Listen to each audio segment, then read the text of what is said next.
Here we go. What's going on, New England and beyond? What's up, Travis? What's up, Tommy Shayhood? The Room Podcast live Wednesday night.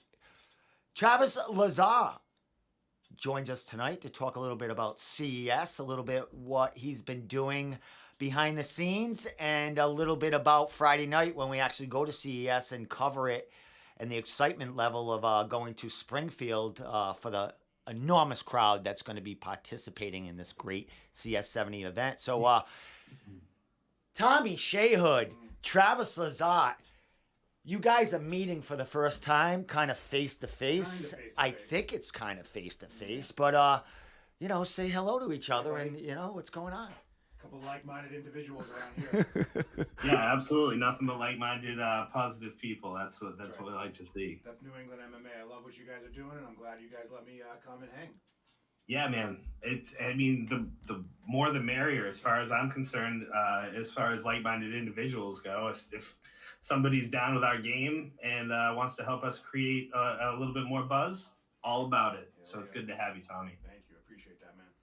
So, Travis, before we get started, let's talk a little bit about what you got new going on here. You just did an interview at Nostos with the new Cage Titans amateur 185-pound champion. Let's talk about this new adventure of yours and how excited you are to actually start interviewing fighters and getting to visit gyms that you've known for years. Yeah, man, it's great. It's always one of the things that I've wanted to do, and I'm not very tech savvy, and I think you probably know that as well as anyone.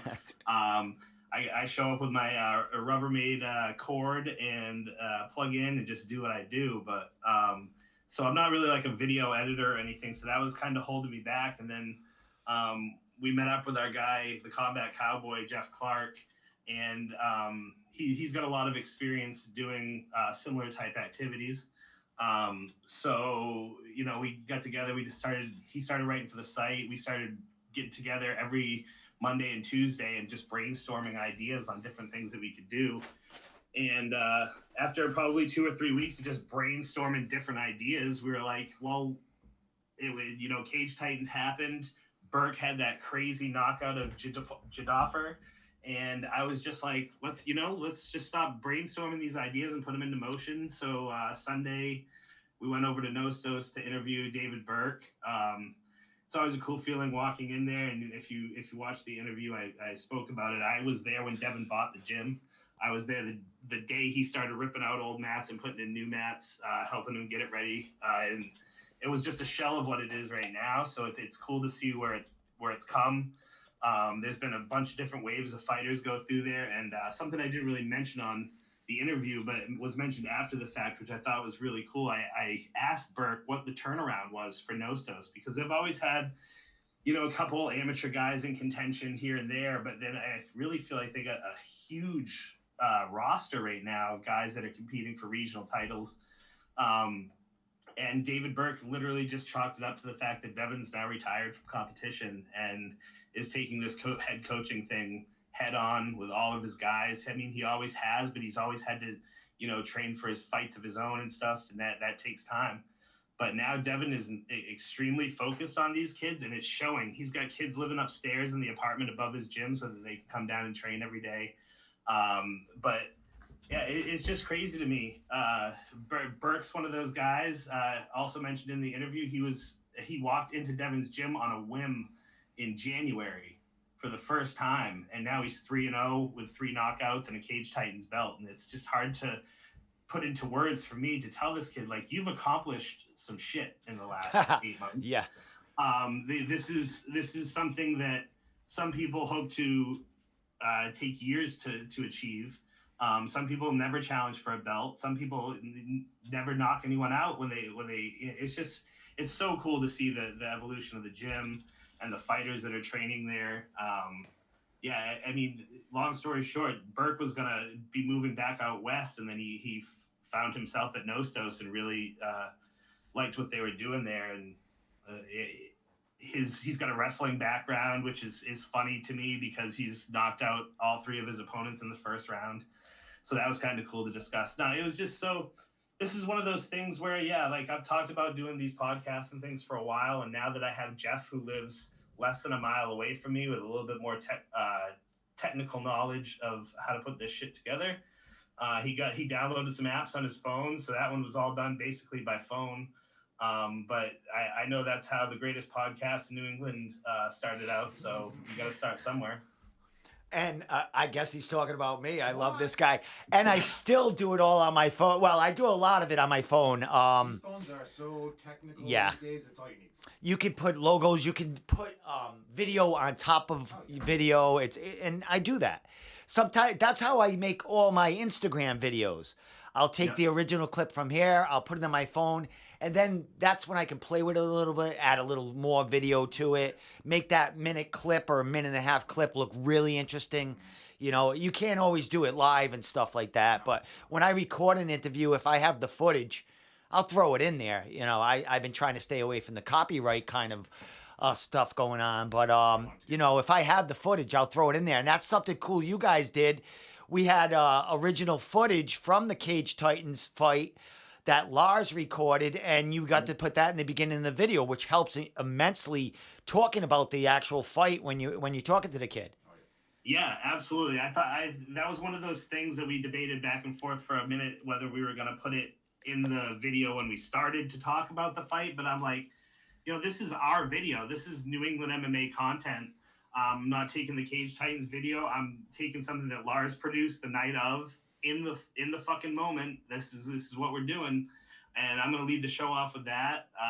We basically sat down on Jeff's couch after we got home Sunday. I looked up a quick way to make myself a quick logo.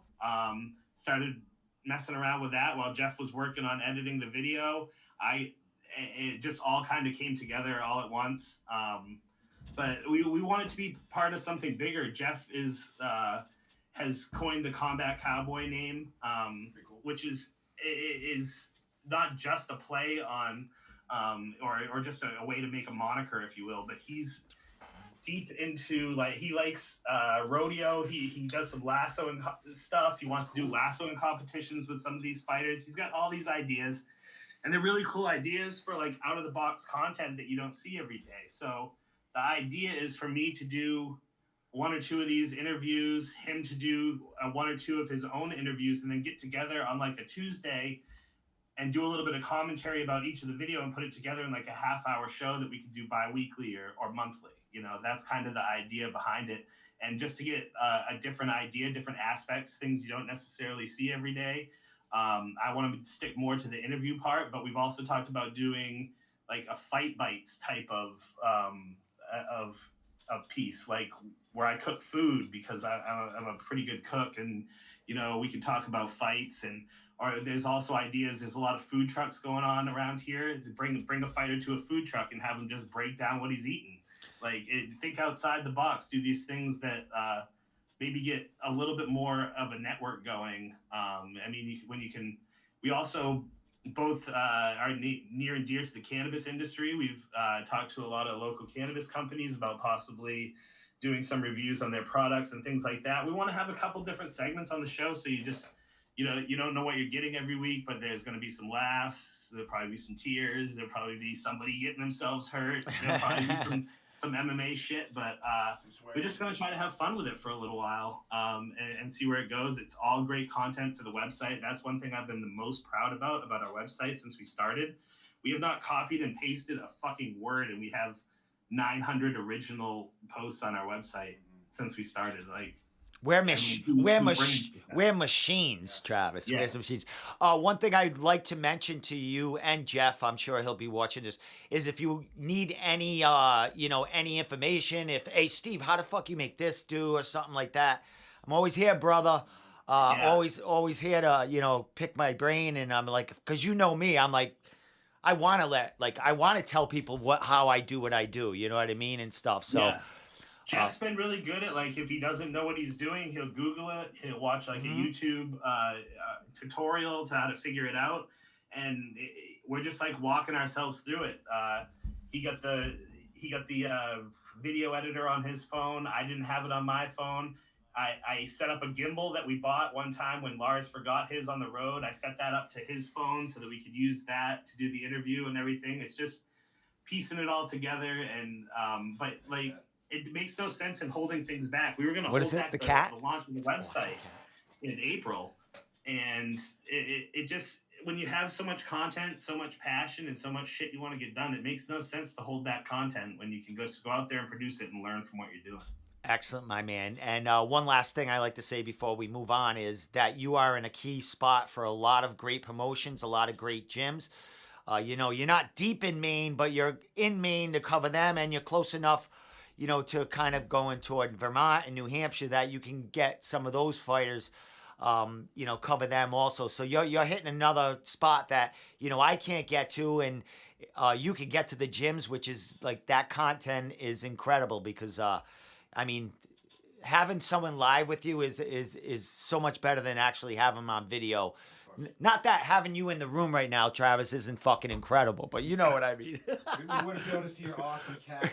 Yeah, your cat. Yeah, the kitty behind you is doing it. Oh yeah, he's up on a stack of my sports cards on the table behind me. I'm a big sports card collector, and when I moved into my parents' house following my most recent divorce, my most recent one, like, wait, how many do you have? This is my second divorce. Whoa! I laugh at it all the time. I'll be 37 in November. I never imagined being divorced twice before the age of 37, but here we go.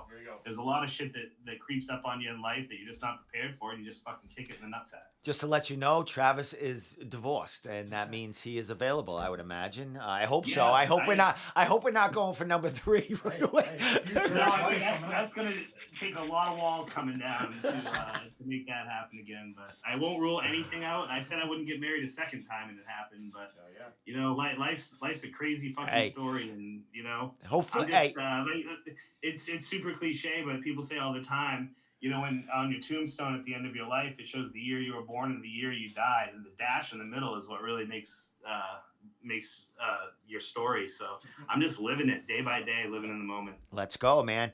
Well, bro, we got something big happening on Friday night.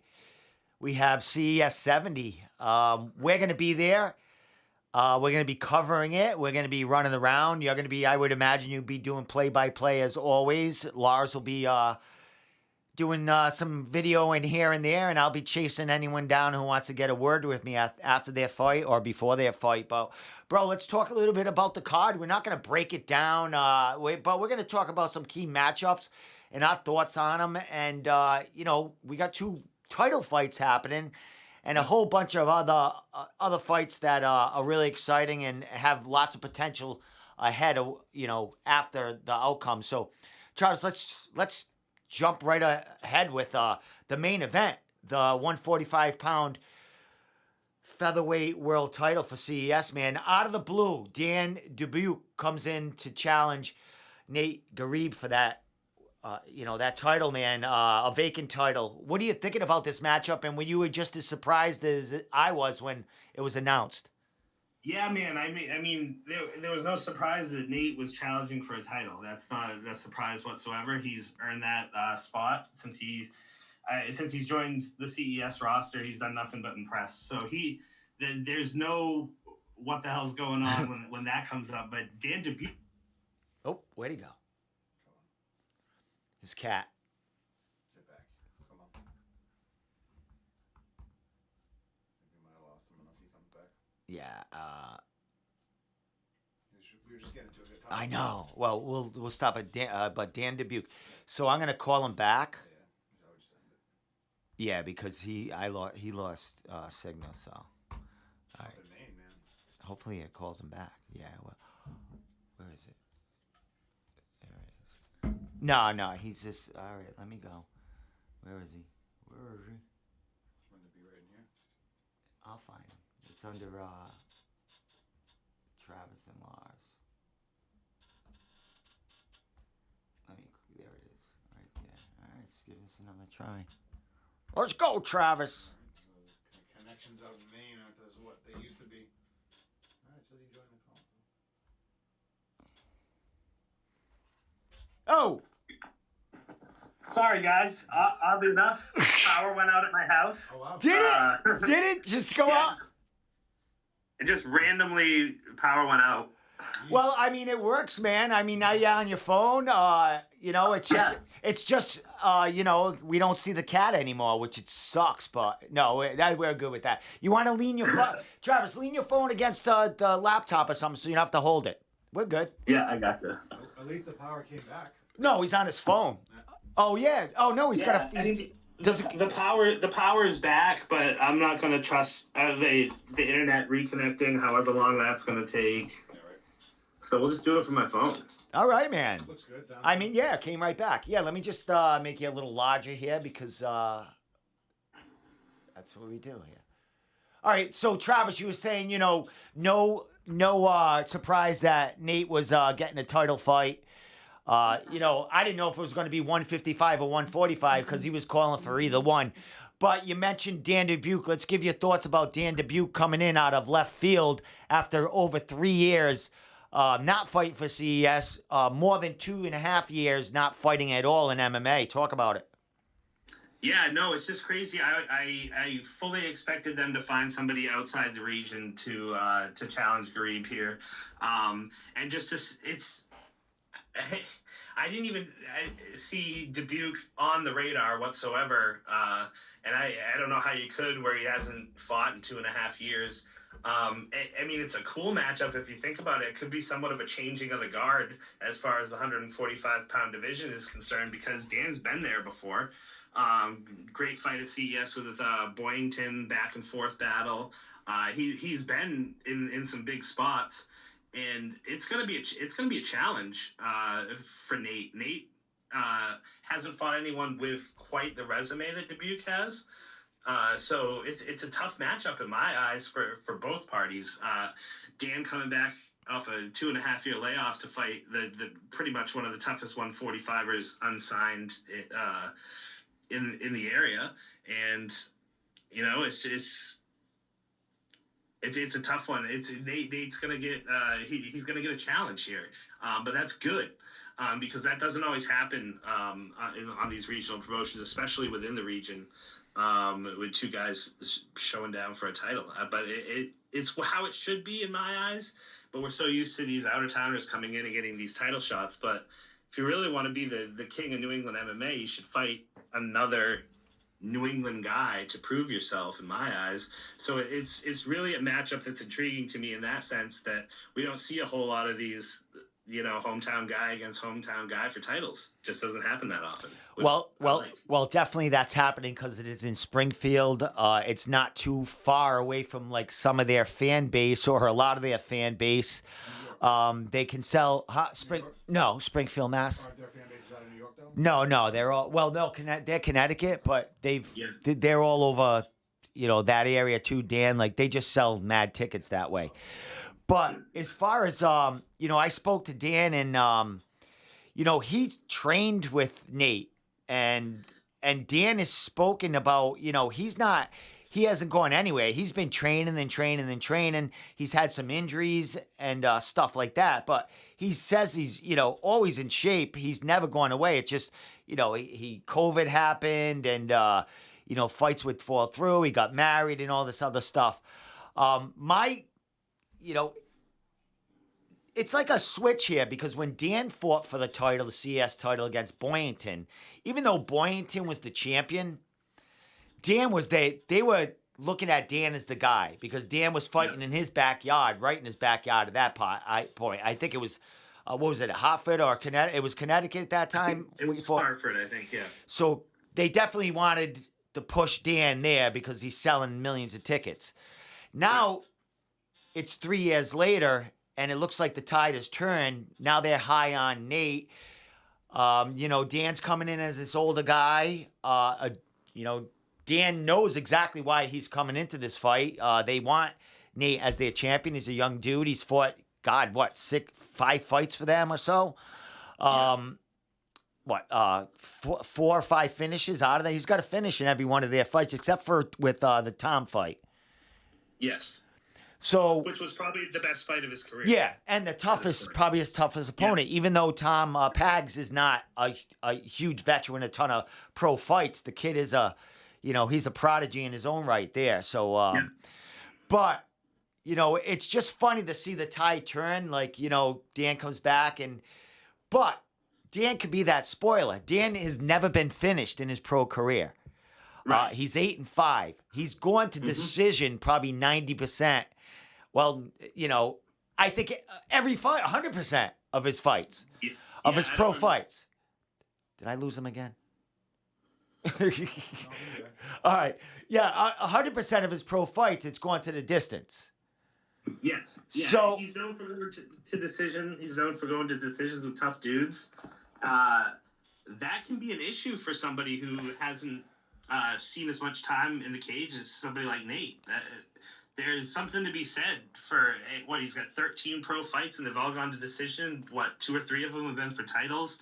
I know he fought our guy Jacob Bone for the title at Reality, and that went all 5 rounds. Like Dubuque has been there, and he's always one of those guys that I look for him to finish. I like his striking. He goes to the body a lot, which I feel like tends to finish guys a little bit quicker if you really work that body. I don't know. It's a cool matchup, man, and I'm super excited for something like this. But I think if you look at it the way CES really can't lose. They pushed Dubuque at one point. Now they got Grebe. I mean, yeah, you want Grebe's record to look as perfect as possible, get him that regional title, and get him on the way to the UFC because that's where he's headed. But if your fallback plan was really your plan 2.5 years ago, how bad can it be for you? If Dubuque could be a great guy to hold the title there. He's a good dude, and they've been pretty high on him in the past, so it's really a win-win for CES and a win-win for both of the fighters. Really, they're going to get to test themselves. Exactly. And Dan, if he wins this fight, he'll have the title. He'll also be 9-5. He will have held the Cage Titans 155-pound title that he relinquished. And he's only 36. I mean, he's 36 years old. I mean, Bruce was 38, 39 when he was defending his title or whatever like that. So, I mean, Dan has a lot of fight left in him if he wins this fight. So, like you said, it's a win-win situation for CES. I mean, they would probably rather have the younger guy that, the UFC is probably going to pick up, put on the Contender Series or something like that. But you never know what happens to Dan Dubuque at 9-5, winning that CES featherweight title. He could get a late notice, a short notice fight. And one thing we know about Dan is he can take short notice fights because he's always in shape. And his last CES fight for that title, he fought, I think 4 months later for that reality fight against Jacob Bone, went 5 rounds, and a week later he fought a 3-round fight against Brendan Marat at Combat Zone. Yep. So that dude fought fucking 8 rounds in a week and a half, 2 weeks.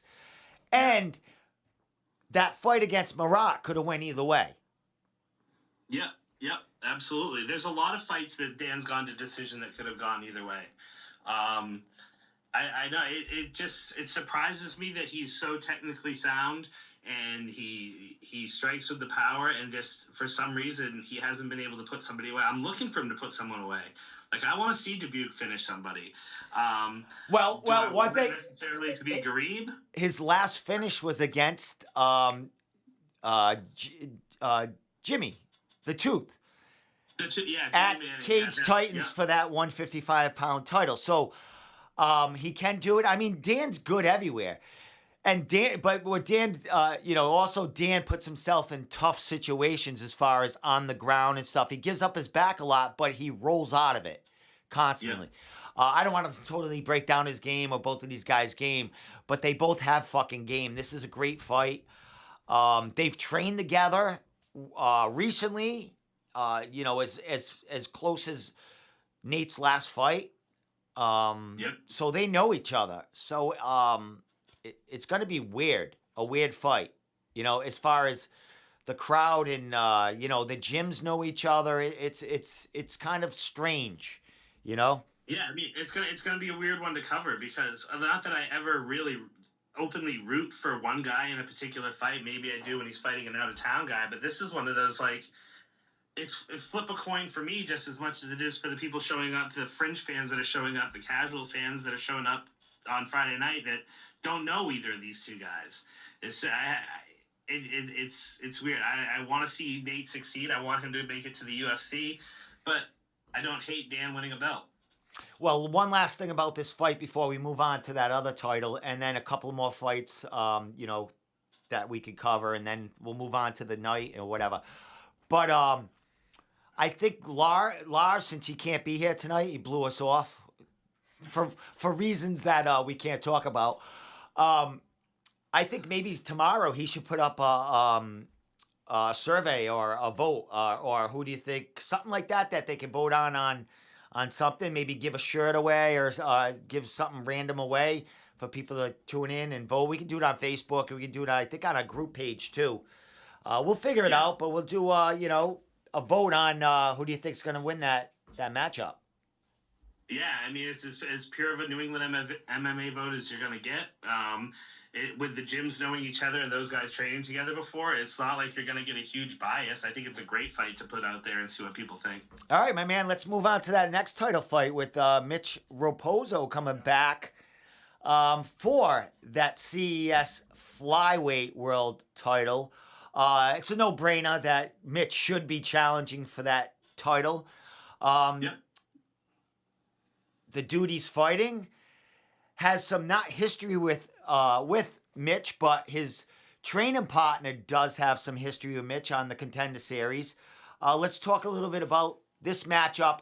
And everyone knows about Mitch. Let's get to his opponent a little bit. I know, you don't know everything about everything, but what do you know about this opponent coming in to face Mitch for that flyweight title? This guy I don't know a whole lot about. This is his second time at CES, is it not? He fought another flyweight match for them, if I'm not mistaken. I honestly don't know too much about this guy, basically due to the fact that I thought there was going to be somebody else there challenging Mitch. Yes. For the belt. But, it is what it is. At this point, if the ship has sailed on Blaine Shutt, then the ship has sailed on Blaine Shutt, and Mitch deserves a shot at that title, and he's getting one. I just think that there should be somebody else in that place to be able to do it. It didn't line up. We've gone back and forth a couple times. Blaine just happens to be on the shelf for the rest of the year. We're not really sure what the deal is with the title. Obviously, we hope that if the case is we're getting stripped, that we'd at least get a shot at Mitch if he doesn't make it immediately to the UFC or something. But that just doesn't seem to be the case. He straps that CES belt around his waist on Friday night, and there's no question that he's back in the big time. So, I mean, I think it's just we're at a crossroads here. Blaine and Mitch may fight at some point in their career, but it's not going to be until Mitch has done marvelous things in the UFC. Yeah, and Mitch coming back. Mitch was supposed to fight, I think, the Combat Zone, their last card, and he had an injury. I don't know what that injury. Do you know anything? What injury he had? The extent of it? I don't know the extent of the injury for Mitch, but with such a young kid at such a being so close to the UFC, I don't care if it was a hangnail. If I was his manager, I'd tell him to take the night off. Yeah, and Mitch has never pulled out of fights. I mean, he's on weight. He fights when he's contracted to fight. So the dude he's fighting is Israel Galvin. Yes. And I'm gonna look up if he, where he fought at that CES fight. CES. Did he fight? Oh yes, he did. He's a tough son. He's a tough dude. He beat David DeReo, who fought Mitch twice. Yep. For the amateur title, I do believe at Ammo or somewhere, or I don't know if it was for 2 titles, but he fought Mitch twice because no one else would Mitch fight. That dude grinds. He beat DeReo at CES. We were at that show, or at least if I remember correctly, he's a super heavy grappler. He's not a very big guy. I think I remember thinking that in the Doreo fight that Doreo wanted to initiate grappling because he's a BJJ guy, and I thought he was going to be rated control on the ground, and that just didn't seem to happen. From what I remember, heavy top pressure and not a lot of room to move, not a lot of room to employ a game from your back when the guy's all over you. From what I remember. Well, Galvin also he was piecing up Doreo a little bit on the feet too. He was catching him here and there. Yeah, but it's one of those. Yeah, I was super impressed when he fought David. It's coming back to me now that we're mentioned in the fight. I can put myself in the situation, but like it's gonna be a good test for Mitch. He's got a decent looking record, so no one can come back at him and say he's fighting bums back on the local scene. That's perfect. It should be a Mitch Raposo coming out party though. If he sticks to his game, does what he knows how to do. Mitch is great at picking people apart on the feet and to work into the grappling. He's pretty smooth everywhere. But when it gets to the mat, he's usually the guy with the heavy top pressure. He's not the guy receiving the heavy top pressure, and I think Mitch is going to be a little bit bigger of a dude in this fight too. Not necessarily a height, but Mitch is yoked for a 125-pounder, and I think that's going to pay dividends. Again, this is one of those guys, and I don't know if this is CES's hand or the UFC's hand, but these two matchups are basically.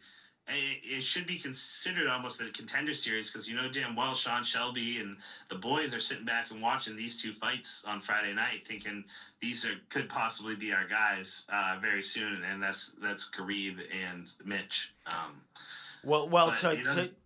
I'm sorry to give you a little about this Galvin. He's got 4 wins in a row, 3 finishes in them 4 wins, and the last 3 fights have all been finishes.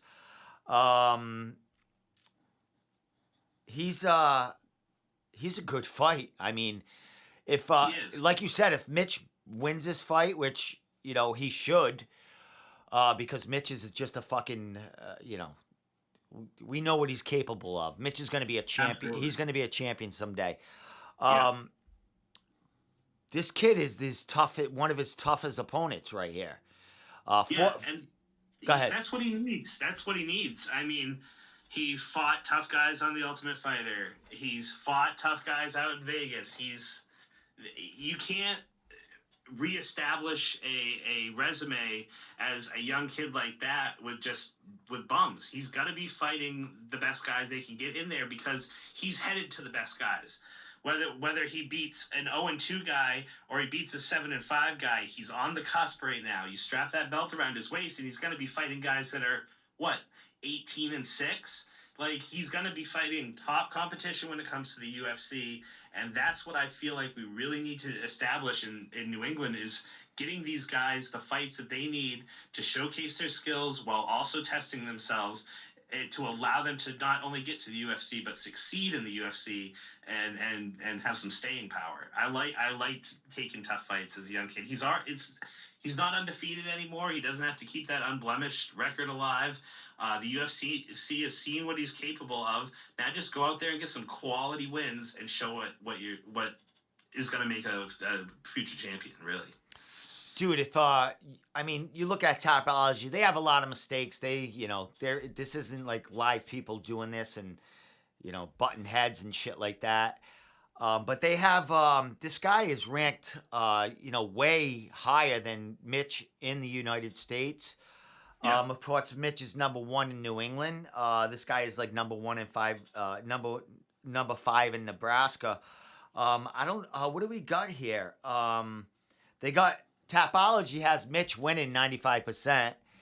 Yeah. So, I mean, even if they're a computer-based fucking, site, that's still a whopping, significant difference there. So, maybe I have no idea. It could be just like, how do you break down a fight like this? You know what I mean? I don't think we're missing anything here. I mean, I think this kid is going to be a test for Mitch. There's no question about it. And would say this fight is much more of a 70-30 than Yeah. a 95-5. Yeah. But you got Mitch, who grew up, like, CES groomed him into the person he was when he went to the Ultimate Fighter. CES is grooming him now to be a UFC fighter. So I think a lot of that Tapology stuff is just done by fan vote. And when you see this is CES's guy and he's fighting another guy, he's going to get a lot of the votes. But I mean, he's supposed to win this fight. If the stars all align Friday night, Mitch will walk out of there with a belt and a call from Dana White. But this kid is capable of capitalizing on mistakes. He's a veteran, and Mitch has to be on his A game, because he's going to have to be on his A game until he returns to the regional scene. That's just what needs to happen. Well, my friend, they're both 4-1 in their last 5. Mitch's only loss comes against Jake Haley, who is highly, a big prospect coming out of what? England, where? Yeah, I think he was the Cage Warriors champion, Yeah. or something like that. He came in, and Mitch had a great first round against that kid, I must say. I mean, Mitch won that first round, and the kid just came out in the second round, and I think it was a late notice opponent for Mitch or something. Didn't they? I can't remember, but Mitch showed he has, he could fucking take on some of them tough motherfuckers. So. I can't wait for this fight. I mean, 2 fast, lightning 125ers. Mitch has power. He, like you said, he's going to be the bigger guy. Mitch has fought at 135. I mean, he can go up and down. That strap at 125 is going to send him. I mean, he takes this kid out on Fight Pass. I mean, he's one of Tyson's guys. He fights with Rob Font. He fights with, Tyson and Calvin. Forget it. He's going. Yeah, I couldn't agree more. A finish would be a cherry on the top of the sundae, but I think that's just the way the trajectory goes. This is where he's supposed to be. This is the kind of competition he's supposed to be able to beat, and the rest is up to him and his camp to make sure he's crossed the T's and dotted the I's and ready to get in there and fuck some shit up. Well, my man, go a few more minutes. Let's talk about 2 or 3 more matchups. We'll just fly through them.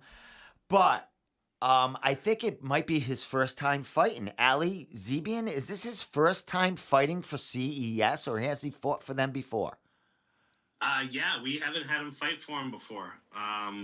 But he's at that point in his career where people are starting to take notice as well. He fought for the PFL Challenger Series earlier this year, and looked really good. Tacoma unanimous decision, but suffered an injury, as some of us know. He could very well be on the PFL roster right now if he hadn't injured himself in that fight. It was a great fight. He showed a lot of heart. But now we get to come back home. Springfield is Ali's territory, out there in Western Massachusetts. He gets to come in and show what he's capable of against a tough veteran. Sam Watford is no joke. He actually has been in the cage before with Sam, because they were both part of the Premier FC lightweight tournament, which Ali won a couple years ago. So they've tested each other in there. Sam's confident that he has what it takes to figure out Ali. But every time Ali fights, every time he puts the gloves on, he impresses me a little bit more. We've always wondered, where does this kid fall as far as, is he a regional champion? Is he a contender in the UFC? Anywhere in between? And this kid continues to knock down barriers. The only tough part about managing this kid is he wants to fight every weekend, and he's at the point in his career where he just coming off an injury. He was chomping at the bit to get back in.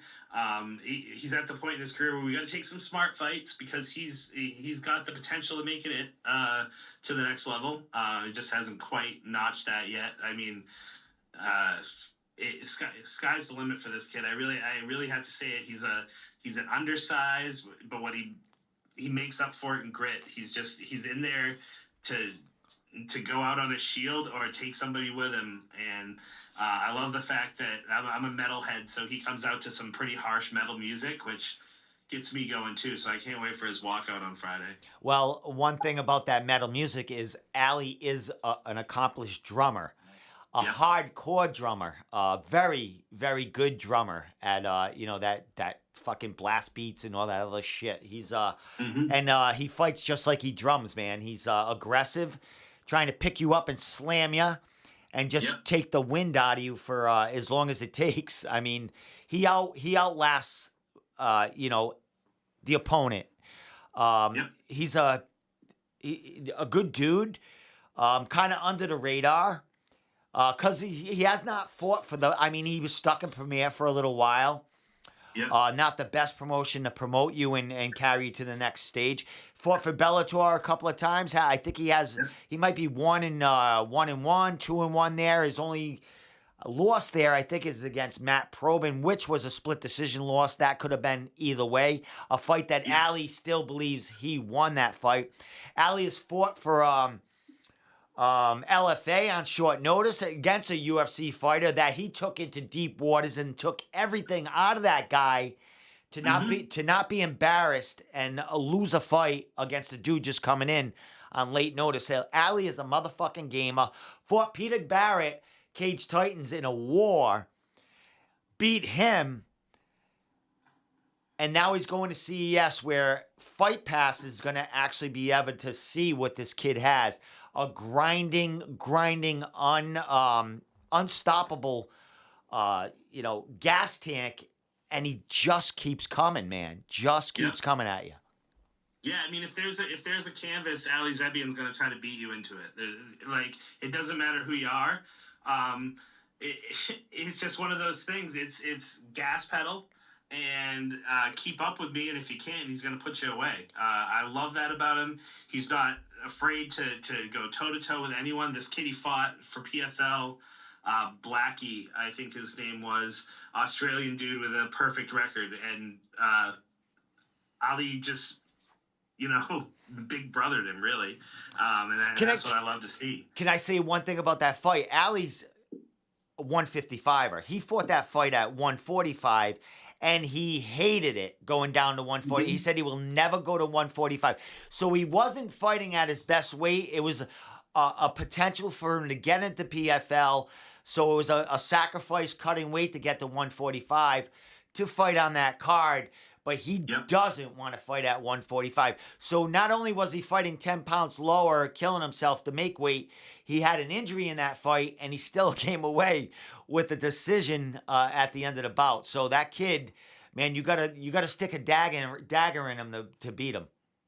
Yeah, absolutely. I mean, I don't know how public or familiar anyone was with the injury, but he had a broken jaw. He had his jaw fixed while he was down there in Florida, and I mean, we got the okay for him to start training just before this bout came across our desk for CES, and he wants it. They're like, Ali, you can't put him through anything that he's not going to come out the other side swinging.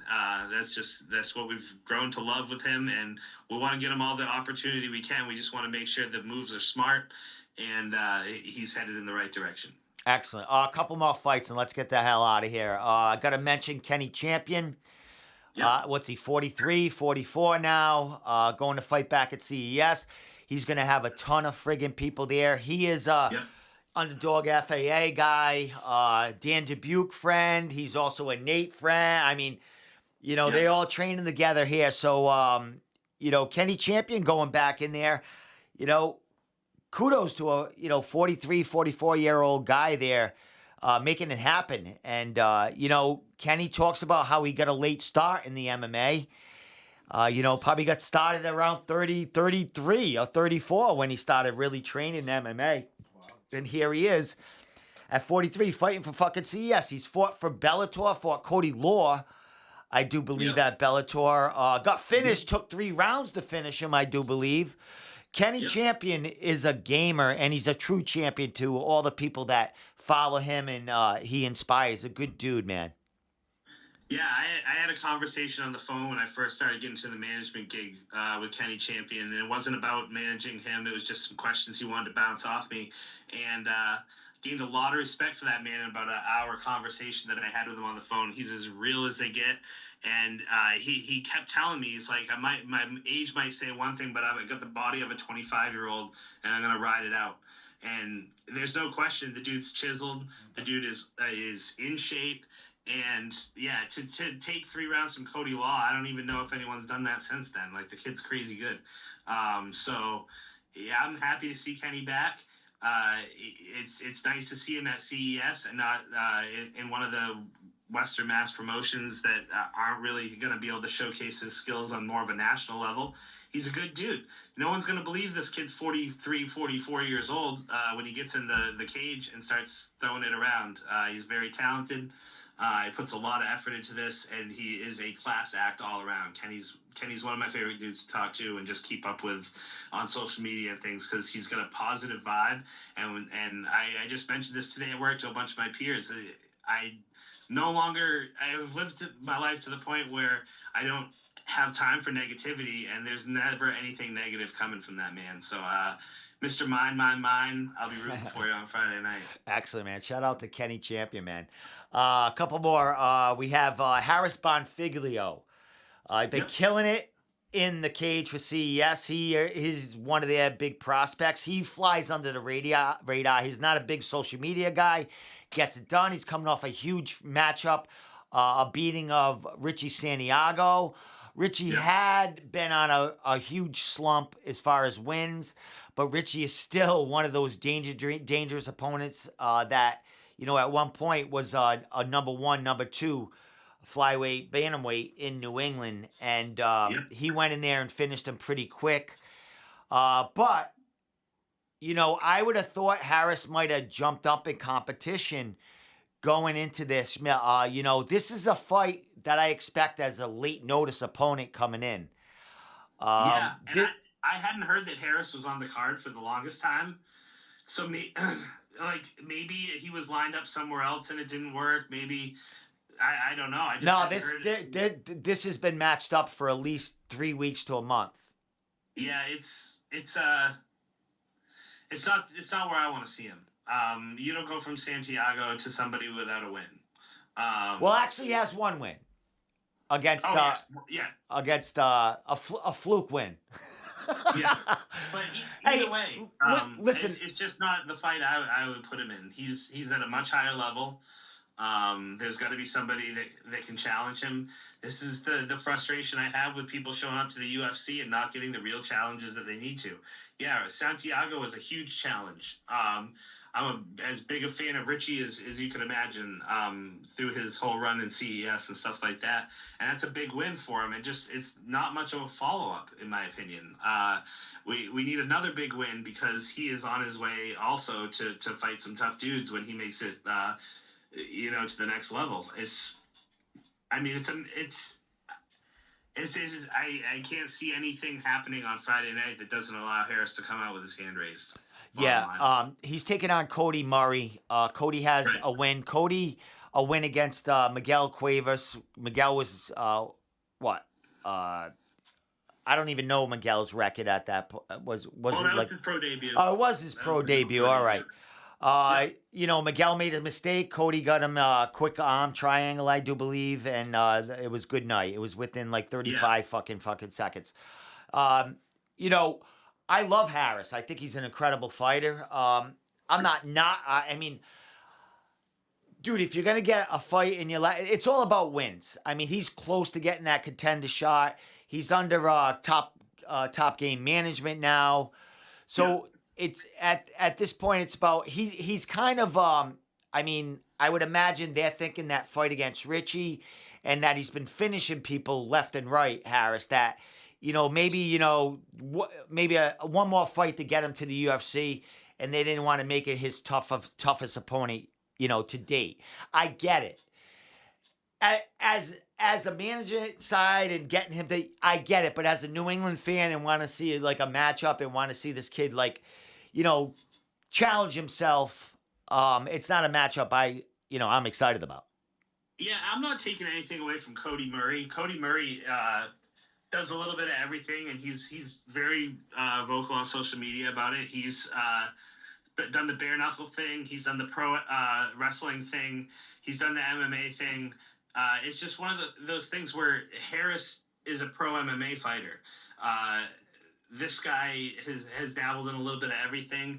I want those guys that are focusing on becoming the next level people to be fighting guys that are strictly MMA fighters that are going to be challenging these guys. It's just no disrespect to Cody. It's one of those things where you know, too many disciplines don't necessarily mean you're disciplined.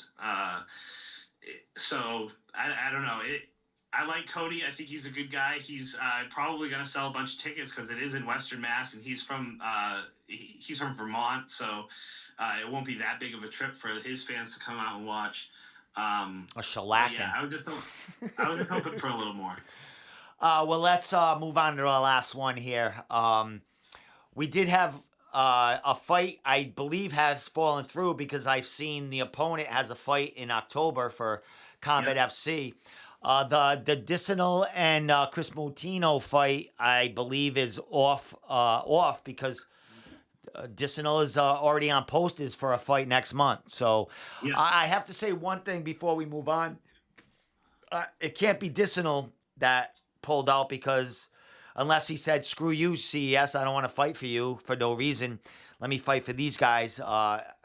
But Dicinal has fallen through, I think, every month for the past, 5 months. He was supposed to fight Joe Penethiel for the Cage Titans 135-pound title. Then he was supposed to fight in New York or somewhere over there for something. That fell through. Yeah.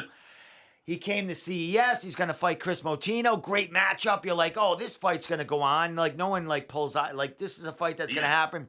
All of a sudden, I see Dicinal on a poster for, Combat FC. And then Mutino, I see no activity on his Facebook or anything about fights.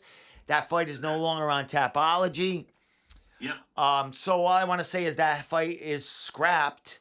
And for reasons we do not know. So you want to say anything and we'll move it on, or that's? Yeah, just quickly, it's obviously something has caused Chris to pull out. I would imagine it wouldn't be anything shy of an injury at this point in his career. He's a professional. But yeah, so Combat FC was quick to sign Dicinel. He like you said, he's had some tough luck recently. The kid's really gritty, really good. And I think he's 5-5 in that area. His record doesn't show nearly how talented he is. I thought he was going to challenge Joe the Party for that title at Cage Titans. I thought that was a tough fight for Joe.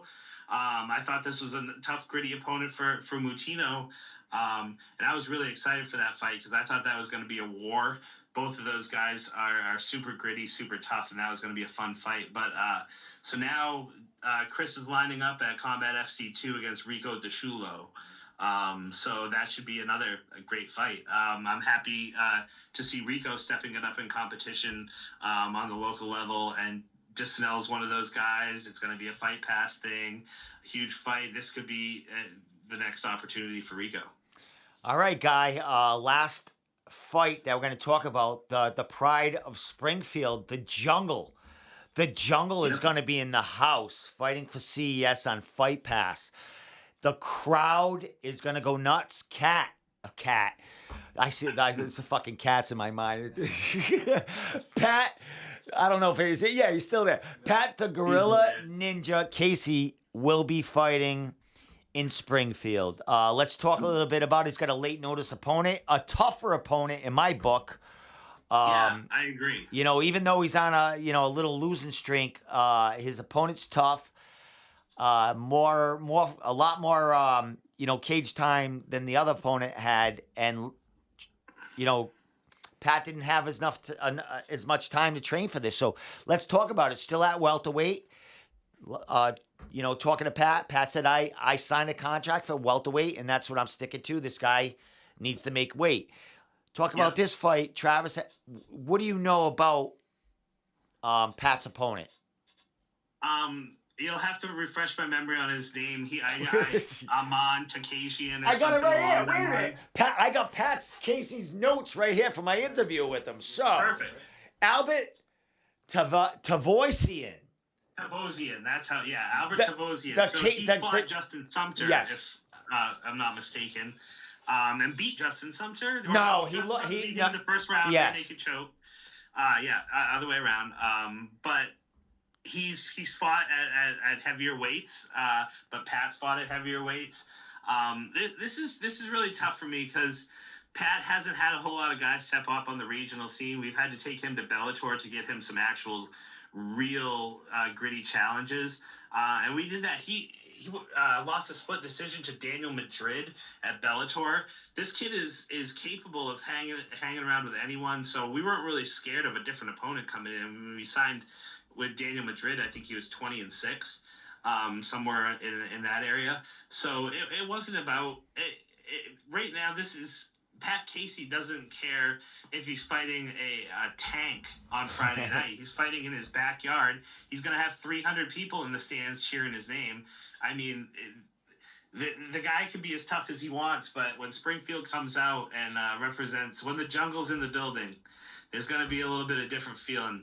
Pat's going to throw everything a little bit harder, and I'm excited for this fight. Pat should be in these positions. Pat has been in these positions in the past. This is no opponent that Pat hasn't seen a level to in his career. These are the kind of guys he should be beating. He's got 9 wins. His opponent's got 7 wins. I mean, it's a close matchup, something you're looking for in a good quality fight. Pat's going to sell some tickets. This is a great fight for CS. I feel like it could be even higher on the card given the status of these two guys. It's a good fight. I think Pat finds a way to finish him. It could be a total homer on this one. Pat's just a tough dude. He doesn't really get submitted he really doesn't get finished unless it's a huge mistake on his part. He's not one of he gets a little overzealous at times and finds himself in some weird positions, but it's usually Pat doing the ass kicking, not Pat getting his ass kicked, and that's what I'm looking for, a little bit more ass kicking. Definitely. This dude's coming in 7-3. I think he's on a 3-fight losing streak, but I mean, like you said, Justin something was in there, and it was at 185. This guy is going to be dropping down. And, it's not an easy cut for Pat either. He likes to bulk up. He likes to be that guy on the beach. You know what I mean? Yeah.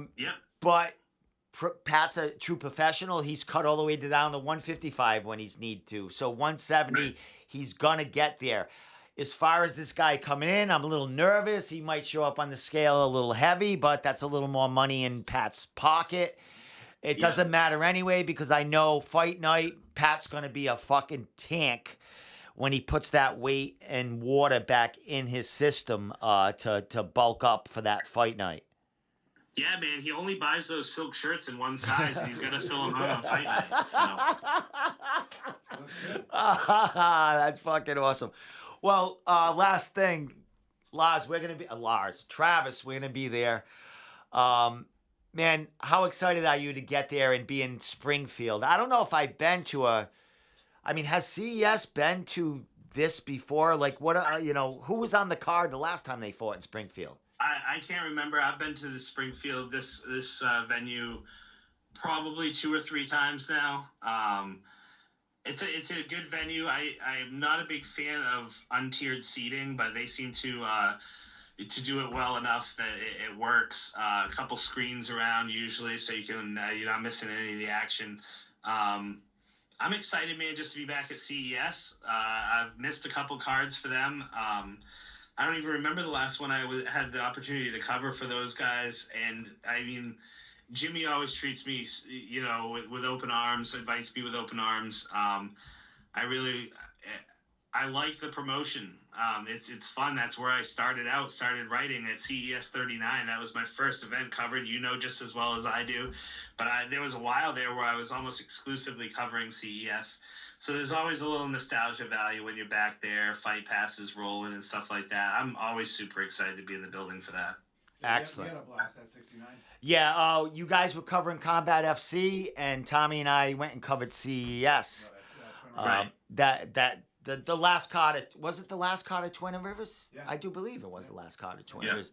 Yeah. So yeah, man, we're covering all the corners of New England here with New England MMA.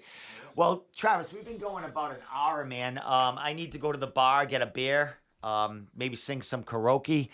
Anything? I mean, we're gonna be hooking up Friday. Anything last you want to leave off on as far as the podcast? Anything we covered?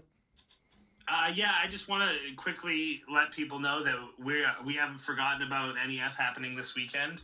NEF will be up in Bangor, which is a trip for anyone, even in my area. And they're going to be having their show up there in Bangor, a nice looking fight card.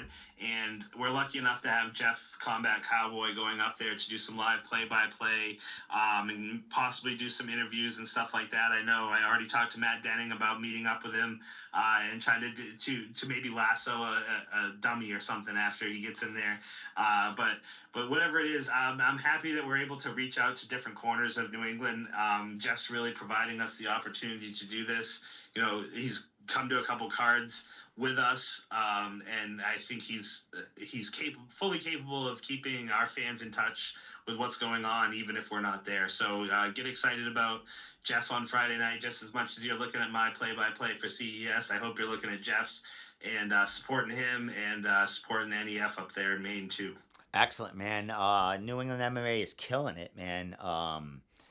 And we're going to keep doing it, bro. We're growing, we're adding, and, you guys doing these interviews and getting that stuff going, man, that's going to be so beneficial to the fighters, to the promotions, and to the page itself, man. So good job, bro. I'll be seeing you Friday, man. Well, we'll be talking tomorrow about weigh-ins and stuff and what's going on. But, we'll hook up. We'll figure out what time you guys are going to be getting there, and we'll hook up, have a sandwich or something, and come up with a game plan about how we're going to fucking kill the media side of CES 70 on Friday night, my man. Yeah, man, absolutely. I can't wait. It's always fight week's always one of those weeks that I feel like everything at work is super hectic. But when I get out of work on Thursday night, if the fight's on Friday, or Friday night when the fight's on Saturday, it's like I can finally leave a little bit of my day-to-day, which I love. But I finally just get to explore my passion, and when I'm there, obviously I'm still a fan of the sport. I might be covering it for our media outlet, but I just love being there, and I'm excited. Excellent, man. Well, my man, you guys want to say bye to each other, even though you guys didn't. You guys got like 4.5 words. Over under on I'm sorry. Yeah, but yeah, it's tough when you get us in the same room together. Yeah, he's been controlling the feed. He's he's hooked up on it. I'm the co-host. You guys are the ones. I let you guys take the reins. I nod my head. I try to wake myself up. We will give a shout out to Jared Kelly though, because he hit us up on the chat. So what up, Jared? That's our guy, man. And Jared. If you have any complaints about what we're doing, obviously we always tell you inbox Jared Kelly. That's it. That's our complaint department right there, my man. Hey, so with that said, Travis, man, congratulations on getting the interview things going. Is it the writer and the fighter, or the fighter and the writer? The fighter and the writer. I just feel like that's what's always the way it's flowed off my tongue. So that's just what we went with. And it's going to be, like I said again, a portion of what we have planned. Keep your eye out for the future. We have some big stuff, and we're just going to hit the ground running with this one, and we got more to come behind it. Awesome. With that said, follow us at newenglandmma.org, New England MMA on Facebook, New England Mixed Martial Arts on Instagram, and New England MMA on Twitter. We are everywhere. Google us. It'll get you to where you need to be. With that said, Travis Lizotte, don't go anywhere. We're going to talk to you and, recap whatever we had to say. With that said, all Tommy right. Shayhood, man, thank you so much. We'll be seeing you next Wednesday. We'll be recapping whatever went on this weekend with all this shit going on. With that said, if you would like to be a guest on the Room Podcast on a Wednesday night, you'd like to come down live, we are in Johnston, Rhode Island. Come on down. We have a couple of seats to put you in. If not, message me on Facebook, and I can get you on the show as a recorded interview, and support you, get you out there. With that said, we out of here.